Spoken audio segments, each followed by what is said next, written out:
Porquerolles, une île, un écrin nommé désir. Une traversée paisible, aux allures poétiques.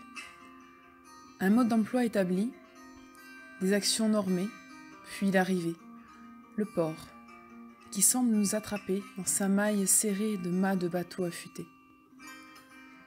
Puis vient le moment où la foule se disperse, sur cette île aussi accueillante qu'énigmatique.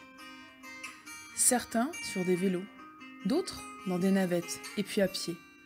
Les chemins sont escarbés, sinueux, poudreux, étroits, larges, ombragés, bordés, exposés, ensoleillés, intimistes. C'est comme si l'on se retrouvait dans les filaments entremêlés d'une matière grise en pleine réflexion. Le pas est lourd, parfois grinçant. Le vent est frais et parfumé.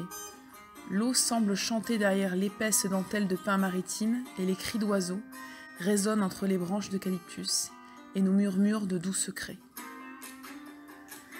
Les points de vue sont variés et nombreux.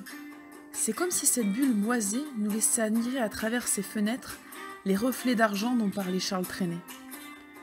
Les plantes entraînent une danse pareille à une chorégraphie répétée à l'infini, où chaque mouvement s'exprime comme une respiration. Puis vient le bleu, en texture, en forme, en camailleux, le bleu du ciel, le bleu de l'eau, le bleu de mes yeux, les bleus de l'âme. Cette découverte se transforme alors en quête, celle de la liberté, de l'envie manifeste de partir pour mieux revenir.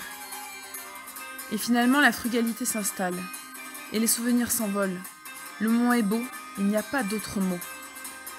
Je vous invite à venir la découvrir, cette île, aux allures de vieilles barques torturées, mais aussi à tenter de lui parler, en lui confiant vos mots, vos envies et vos rêves.